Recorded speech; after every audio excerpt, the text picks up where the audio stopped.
কেমন আছেন সবাই? আশা করি যে যেখান থেকেই দেখছেন সবাই খুব ভালো আর সুস্থ আছেন। আমি ক্যামেলিয়া, লন্ডনে বাঙালির জীবনে আপনাদের স্বাগত জানিয়ে শুরু করছি আরও একটা নতুন এপিসোড।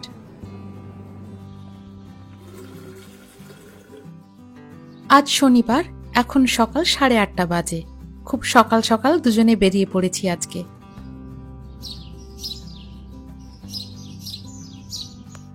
শনিবার করে আমরা সবাই একটু ঘুরতে যাই, তবে আজকের প্ল্যানটা একটু আলাদা আমাদের। সকাল সকাল দুজনে মিলে যাচ্ছি আমাদের পাড়ার টেনিস ক্লাবে। দিনের শুরুটাই দুজনে মিলে একটু টেনিস খেলে আজ সংসারে জমে থাকা বেশ কিছু কাজ সারতে হবে। বিকেলে তখন সময় থাকলে কোথাও ঘুরতে যাব। বাড়ি থেকে মোটামুটি 20 মিনিটের হাঁটা রাস্তা দূরে এই টেনিস ক্লাবটি। তাহির আর আমি দুজনেই হাঁটতে খুব পছন্দ করি। প্রতিদিন 10,000 ধাপ হাঁটা আমার বহুদিনের অভ্যেস। তবে মাঝে লিয়ানার জন্মের সময় প্রতিদিন আর সম্ভব হতো না। তবে এই বছর জানুয়ারি থেকে আবার জোর কদমে নেমেছি প্রতিদিন 10,000 ধাপ হাঁটার। এই টেনিস কোর্টটার পাশে প্রচুর বড় বড় গাছপালা আছে, আর সেই গাছে এত পাখি কিচিরমিচির করছে, দারুণ লাগছে সকালবেলায়।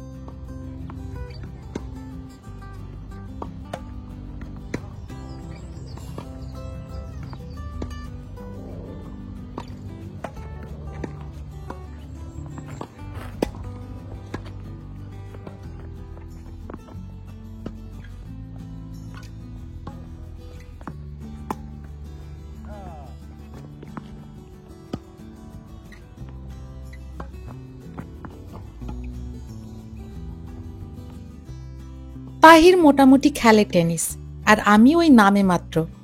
লন্ডনে আসার পর তাহির খুব যত্ন করে আমাকে টেনিস খেলা শেখায়। খেলতে তেমন আর পারি না, তবে ক্রিকেট ভক্ত দেশে জন্মগ্রহণ করেছি তো, তাই ব্যাট আর বল হিট করার সাধারণ একটু সামর্থ্য আমাদের দেশের কার নেই বলুন। ওই ব্যাট আর বলের মতন করে টেনিস র্যাকেটটা হাতে নিয়ে ক্রিকেট খেলি আর কি। তবে সত্যি কথা বলতে কি, টেনিস আমার খুব খুব পছন্দের একটি স্পোর্টস। আমার শাশুড়ি মাও খুব ভালো টেনিস খেলে। তাহির একদম ছেলেবেলা থেকেই তাই টেনিসের সাথে যুক্ত, তবে ওর ফুটবলে আরো বেশি দক্ষতা।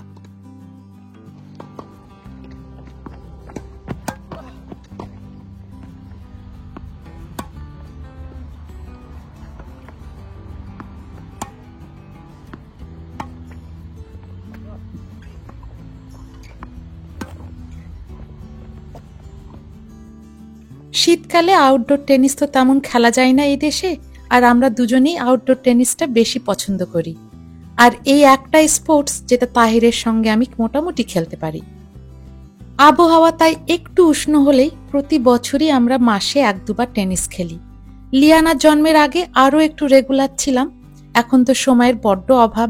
লিয়ানাকে কেউ না দেখলে আমরা দুজনে মিলেই একসঙ্গে কোথাও যেতে পারি না। আজ বোন একটু ফ্রি ছিল, তাই ওর কাছে লিয়ানাকে রেখে আমরা দুজনে এসেছি।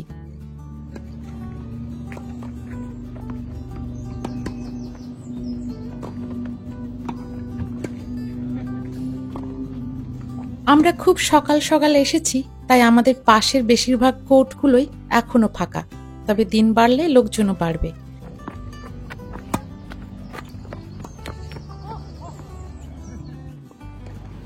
How was the match? Yeah, good. It was a nice workout in the sunshine. How many times did you lose? Many times.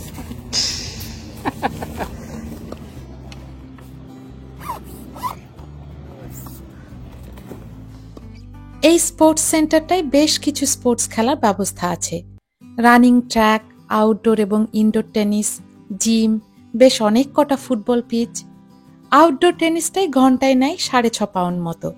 অনলাইনে স্লট বুক করে তারপরে আসতে হয়। চলুন এবার একটু বাড়ির দিকে যাই।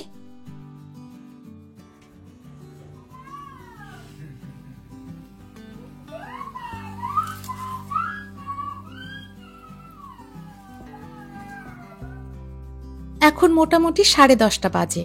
বাড়ি ফিরে আমাদের প্রচন্ড খিদে পেয়ে গিয়েছিল, আর লিয়ানার লাঞ্চের সময়ও হয়ে যাচ্ছে। বাড়ি ফিরে তাই আগেই একটু লাঞ্চের ব্যবস্থা করছি। স্নানের সময়টা পেলাম না, আবার ওইদিকে শপিংয়ে যাবারও সময় হয়ে যাচ্ছে। আগাম একটু লাঞ্চটা করে তারপরে শপিংয়ে যাব। শপিং থেকে এসে স্নান করে তারপরে রিল্যাক্স করব। খুব হালকা পাতলা মানের একটা লাঞ্চ বানাচ্ছি। আজকের লাঞ্চটা মশলাপাতিহীন ব্রিটিশ স্টাইলের। পালং শাকটা মিনিট 2 গরম জলে একটু ফুটিয়ে নিয়েছিলাম।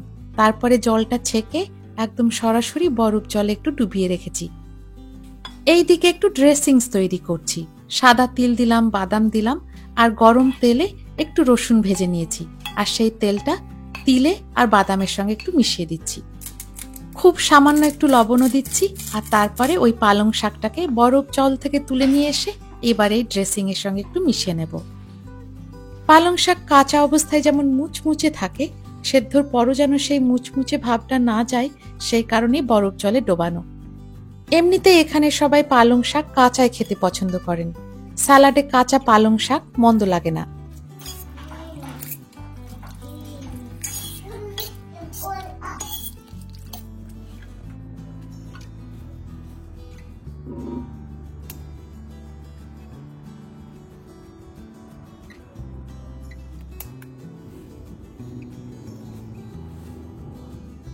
আজকের দিনটা বেশ উষ্ণই আছে, তাই ভাবলাম গরমকালের মতন জলটাতে কিছুটা শসা, লেবু আর বাগান থেকে তাজা পুদিনা পাতা তুলে নিয়ে এসে একটু মিশিয়ে দিই। লাঞ্চ শুরু হতে এখনো 20-25 মিনিট মতো লাগবে, ততক্ষণে জলটা ইনফিউজড হয়ে যাবে।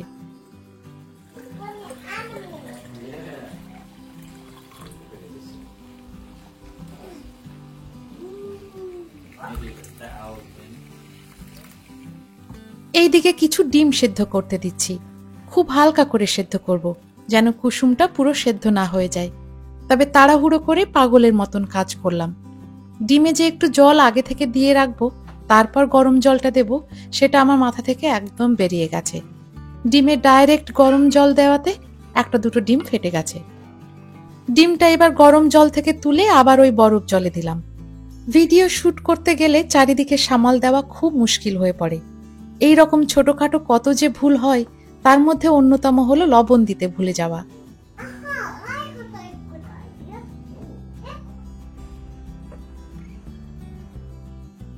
আবহাওয়া একটু ভালো হলেই বাগানে এসে খাওয়া দাওয়া করতে খুব ভালো লাগে। গাছপালার মধ্যে আর রোদ্রে বসে খাওয়া দাওয়া করতে এত ভালো লাগে। তবে আজ সূর্যি মামা মেঘের সঙ্গে লুকোচুরি খেলছে। ফোরকাস্টে বৃষ্টি নেই, তাই নিশ্চিন্তে খাওয়া দাওয়া করতে পারবো। We'll drink it soon. That's nice. Come here. আমরা আমাদের প্রতিনিয়ত দিনে সময়ের অভাবে ডিম সেদ্ধ করে এইভাবে সুন্দর করে সাজিয়ে গুছিয়ে খাওয়ার সুযোগ পাই না। তবে উইকেন্ড এলে সবাই মিলে একসাথে লাঞ্চে যখন সুযোগ পাই, তখন সেই দিনটাকে একটু বিশেষ করে তুলতে চেষ্টা করি। Can I eat the bread? Yeah, you will. Hey, do these ones?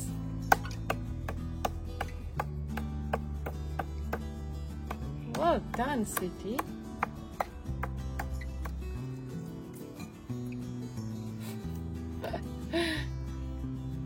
Pushing the biscuits. Oh, you are doing it. Well done. You can peel it.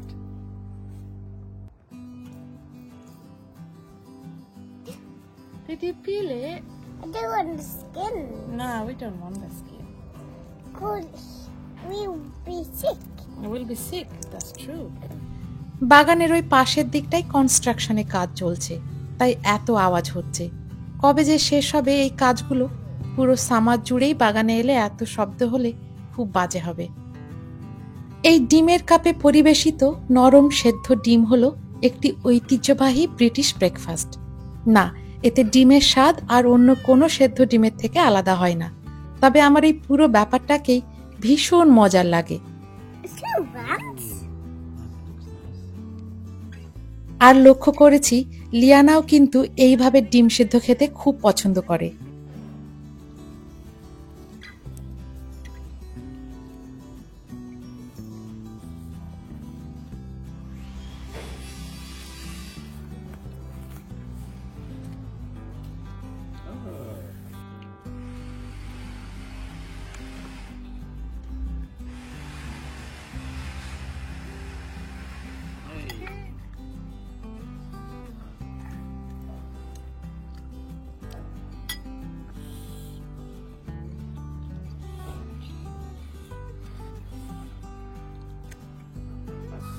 and you can have these 2 eggs.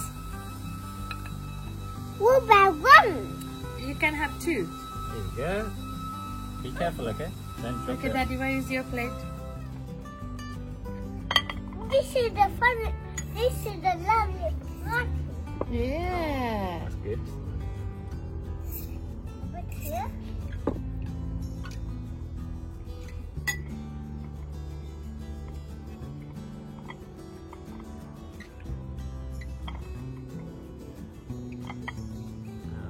Thank you.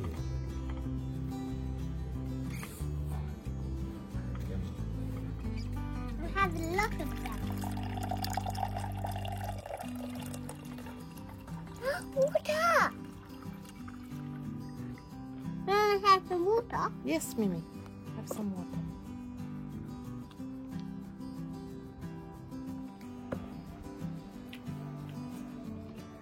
There you go.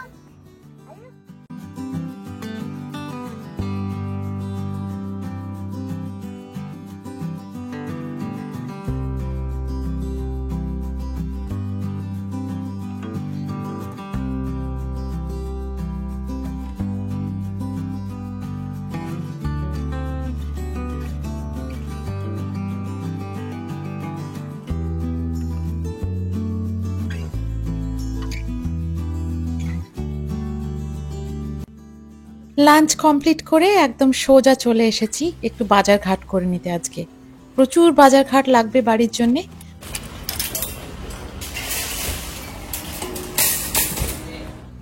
আজকে আমরা এসেছি Tesco নামে একটা সুপারমার্কেটে। এর আগে তো আপনাদের Astra আর মরিসনে নিয়ে গিয়েছিলাম। এই টেস্কো হচ্ছে ইউকের খুব বড় একটা সুপারমার্কেট। ইউকের বিভিন্ন জায়গায় অ্যাস্টা আর মরিসনের মতন টেস্কো আপনারা দেখতে পাবেন। আজকে খাবার দাবারের পাশাপাশি সাবান শ্যাম্পু আমাদের লাগবে। আমরা সাধারণত 2-3 মাসের জন্য একদম সাবান শ্যাম্পু নিয়ে চলে যাই। আমি এলেই সাধারণত বিভিন্ন রকমের ব্র্যান্ড দেখি, তবে নেওয়ার বেলায় সেই একটা ব্র্যান্ডই বারবার চুজ করি। ট্রেসেমে ব্র্যান্ড তো আমাদের ইন্ডিয়াতেও খুব অ্যাভেলেবল, তাই না? তবে ওইখানে কেমন দাম আমার ঠিক খেয়াল নেই।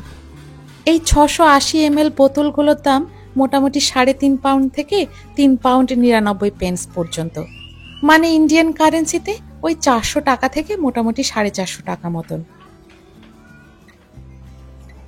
বেশ কয়েকটা শ্যাম্পু আর কন্ডিশনার নিয়ে নিলাম। এইগুলো মোটামুটি 3-4 মাসের জন্য যথেষ্ট। দেশে গেলে সাবান শ্যাম্পু শপিং তেমন করা হয় না, বাড়িতেই থাকে, আবার ফুরিয়ে গেলে বাবা নিয়ে আসে। আর এই যে এই শেভিং ফোমটার দাম বলছে 3 পাউন্ড 30 পেন্স মতো, মানে ধরুন 350 টাকা মতো। দেশের সাবান শ্যাম্পু শেভিং ফোম এইগুলোর এখন কেমন দাম আমাকে কমেন্টে জানাবেন, খুব ভালো লাগবে। আর এই যে এই সুপার মার্কেটটায় একটা ফার্মেসিও আছে। চলুন এবার কিছু ফলমূল আর সবজি তুলে নিই। এই গ্রেপ ফ্রুটগুলোর দাম বলছে 48 পেন্স পার পিস, মানে ওই ধরুন 50-55 টাকা পার পিস। চলুন এদিকে কিছু ব্রকলি নিয়ে নিই। একটা ব্রকলির দাম বলছে 1 পাউন্ড 45 পেন্স, মানে ওই ধরুন 160 টাকা পার পিস। ফলমূল সবজি আমি যতটা সম্ভব অর্গানিক কেনার চেষ্টা করি। যদি অর্গানিক থাকে তাহলে অর্গানিকটাই নিই, আর না থাকলে তখন যেটা অ্যাভেলেবল থাকে সেটাই নিই। এই যে এই সবজিটার নাম হচ্ছে লিক, খেতে খানিকটা পেঁয়াজের মতো, আপনাদেরকে একদিন রান্না করে দেখাবো। আর এই যে এইখানে বিক্রি হচ্ছে আম। এই যে 2 পিস আমের প্যাকেটের দাম হচ্ছে 1 পাউন্ড 90 পেন্স, মানে ওই ধরুন 200 টাকার উপরে। তবে সত্যি কথা বলতে কি, এদেশে যে আমগুলো পাওয়া যায় সেই আমগুলো খেতে আমার একদমই ভালো লাগে না। মুর্শিদাবাদের আম স্বাদে আর গন্ধে অতুলনীয়। মুর্শিদাবাদের আমের পাশে পৃথিবীর অন্য কোনো আম আর ভালো লাগে না। এই অর্গানিক পালং শাকের প্যাকেটটার দাম 1 পাউন্ড 95 পেন্স, আবারও ওই 200 টাকার উপরে। এই যে এইখানে কিছু নাশপাতি বিক্রি হচ্ছে। এই দেশের নাশপাতি কিন্তু অতুলনীয় স্বাদে, এই দেশেই চাষ হয় আর ভীষণ ভালো লাগে খেতে। চলুন ওই দিকটায় গিয়ে আরো কিছু সবজি নিয়ে আসি। এই যে এখানে সারি দিয়ে বিভিন্ন রকমের আলু বিক্রি হচ্ছে। একটা সেকশনে এক রকমের আলু বিক্রি হচ্ছে। এই যে এখানে কি কি ধরনের আলু বিক্রি হচ্ছে তার একটা চার্ট দেওয়া আছে। কি পদ রান্না হবে তার উপরে নির্ভর করে আলুর বিভিন্ন রকম প্যাকেজিং করা হয়। এই যে এই প্যাকেটটা বলছে পটেটো ওয়েজেস করার জন্য খুব ভালো হবে এই ধরনের আলুটা। আর এই যে পেঁয়াজের সেকশনটা দেখুন, এদের কাছে কি কি ধরনের পেঁয়াজ পাওয়া যায়। তারও একটা চার্ট দেওয়া আছে। এই দেশে পেঁয়াজের কিন্তু মারাত্মক দাম, আমাদের দেশের মতনই। এই যে এই দুটো পেঁয়াজের দাম 1 পাউন্ড 55 পেন্স।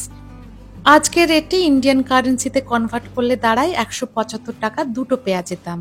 তার মানে একটি পেঁয়াজের দাম 87 টাকা 50 পয়সা। এই যে এইখানে কটা বিনস নিয়ে নিচ্ছি, বিনসটাও কিন্তু অর্গানিকই পেলাম। এই যে এই সবজিটার নাম হচ্ছে সুইট। আমি কিন্তু কোনোদিন খাইনি এই সবজিটা, দেখতে খানিকটা আমাদের দেশের ওলের মতো। কোনোদিন কিনে নিয়ে গিয়ে আপনাদের রান্না করে দেখাবো। একটা দাম বলছে 62 পেন্স, মানে ওই 70 টাকার কাছাকাছি। শপিং এর এপিসোডগুলিতে কোনো কিছুর দাম ভারতীয় মুদ্রায় কনভার্ট করে বললেই আপনারা অনেকেই কমেন্ট করেন যে সবকিছু দাম এত কনভার্ট করে বলার কি আছে। যুক্তিগত দিক থেকে বা ইকোনমিক্স ব্যাখ্যায় কোনো জিনিসেরই দামই এক দেশের কারেন্সি থেকে আর এক দেশের কারেন্সিতে কনভার্সন করে মূল্য ব্যাখ্যা করা যায় না। এই যুক্তির সাথে আপনাদের অনেকের সঙ্গেই আমি সহমত। তবে ইকোনমিক্স একদিকে আর আমার বাঙালি মন আর একদিকে। যে দেশেই যায় না কেন, জিনিসের দাম আমাদের দেশীয় মুদ্রায় কত সেটা বুঝে না ওঠা অবধি আমার মনকে আমি মানাতে পারি না। এতদিন আছি এই দেশে, এখনো অবধি নিজের অজান্তেই পাউন্ড সাইনে কিছু দেখলেই সেটা অটোমেটিক্যালি 100 দিয়ে গুণ দিয়ে বসি। বছর খানিকের কাছাকাছি 100 থেকে সেটা 110-এ এসে পৌঁছেছে। বিদেশে যারা বাঙালিরা আছেন তাদেরও কি একই হয়, নাকি এই স্বভাব শুধু আমারই, সত্যি জানি না। এই যে এইটা হচ্ছে গ্রিক স্টাইল দই। এই দইটা এত ভালো হয় খেতে যে এত ভালো টক দই আমি সত্যিই কোনোদিন খাইনি।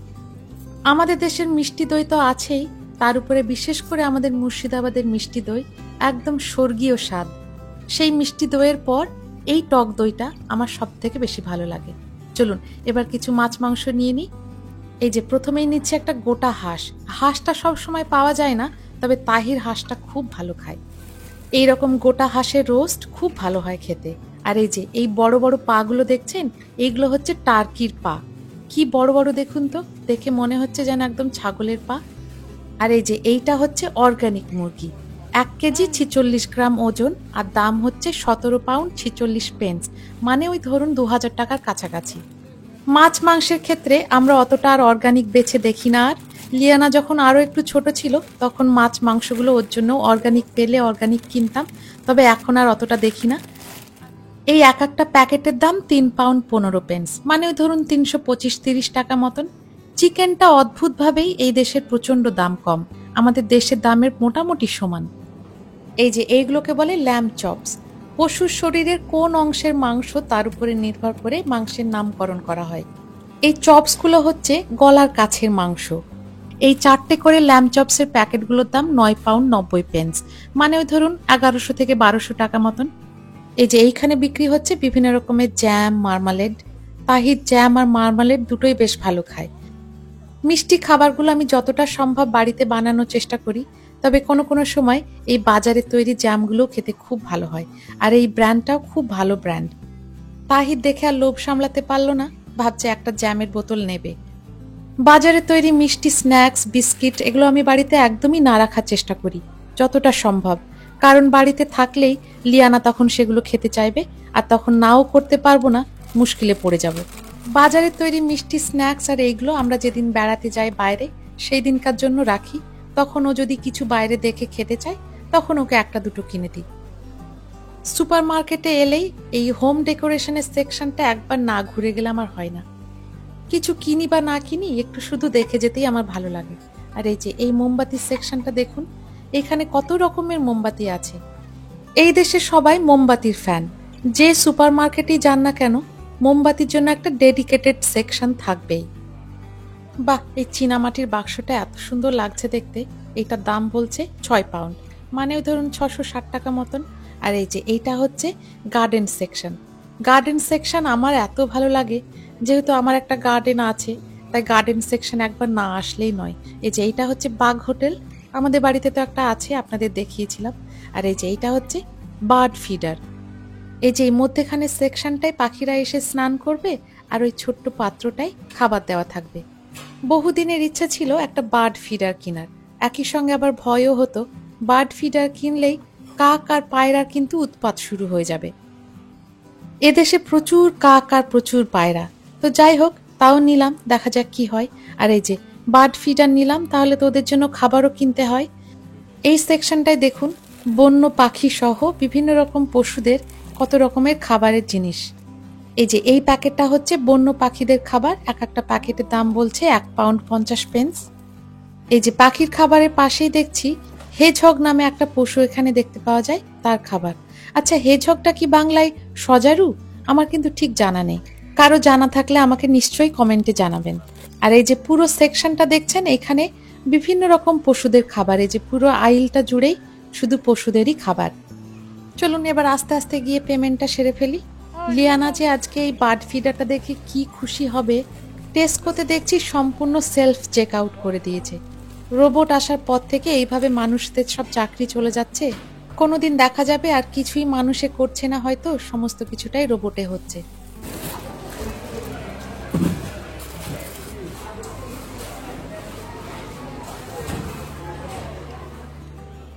এই জিনিসগুলো স্ক্যান করে করে যে প্ল্যাটফর্মটায় রাখা হচ্ছে, সেইখানে কিন্তু সীমিত সংখ্যক জিনিস রাখা যাবে, বেশি জিনিস রাখা যাবে না। সেই জন্য আমাদের পেমেন্টটা কিন্তু আবার 2 দফায় করতে হবে। প্রথমে কিছুটা স্ক্যান করে পে করে দেব, তারপরে আবার আর একটা স্ক্যান শুরু করব। এইদিকে শপিংটা সেরেই বাড়ি গিয়ে স্নান করে একটু আরাম করে বসবো। সেই সকাল থেকে চলছে যুদ্ধ। এইরকম এক একটা সাপ্তাহিক শপিংয়ে আমাদের 150 থেকে 200 পাউন্ড মতো লেগে যায়। ইউকেতে বেশিরভাগ জিনিসেরই আকাশ ছোঁয়া মূল্য, খুব অল্প জিনিসই কম দামে পাওয়া যায়। তো যাই হোক, আজকের এপিসোডটা লম্বা করছি না। আজকের এপিসোডটার মাধ্যমে লন্ডনে বাঙালির জীবনের একটা খণ্ডাংশ আপনাদের সামনে তুলে ধরতে পেরেছি। এপিসোডটা কেমন লাগলো আমাকে কমেন্টে জানাবেন। ভালো লাগলে একটা লাইক আর শেয়ার করবেন। আপনাদের সকলের সুস্থতা কামনা করে এপিসোডটা এখানেই শেষ করছি। সবাই খুব ভালো থাকবেন, সুস্থ থাকবেন। দেখা হচ্ছে খুব তাড়াতাড়ি নতুন কোনো একটা এপিসোডে।